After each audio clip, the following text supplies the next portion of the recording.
Alors, aujourd'hui, nous allons apprendre à utiliser une échelle sur une carte.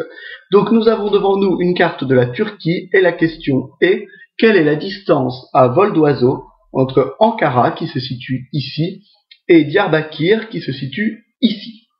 Pour déterminer cette distance à vol d'oiseau, nous allons utiliser l'échelle que nous avons ici.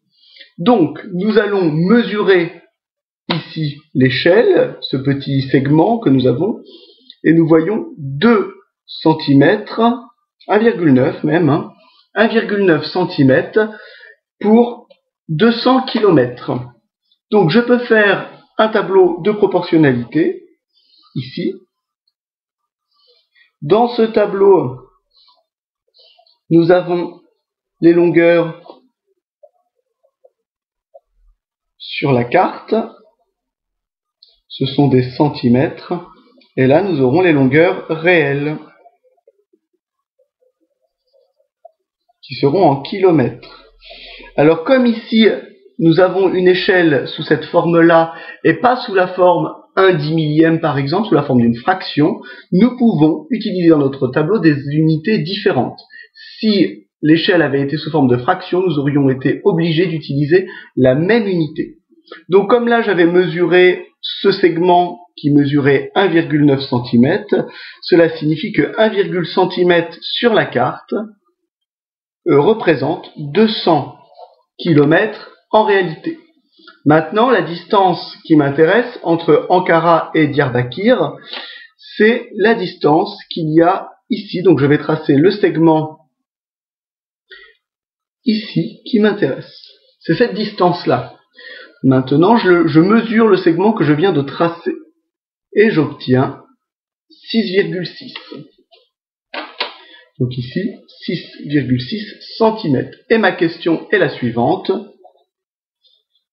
Ces 6,6 cm, que représente-t-il dans la réalité? Eh bien là, nous avons un tableau de proportionnalité dont il nous manque une valeur. Nous pouvons utiliser la règle de 3 pour déterminer la quatrième proportionnelle.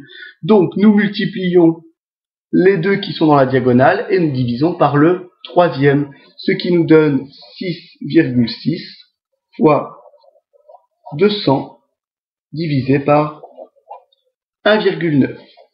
Je prends la calculatrice, je tape tout d'un coup 6,6 fois 200 divisé par 1,9, ce qui me donne environ 694,7. Nous pouvons arrondir à 695. Donc c'est une valeur arrondie, donc je fais bien le signe environ, 695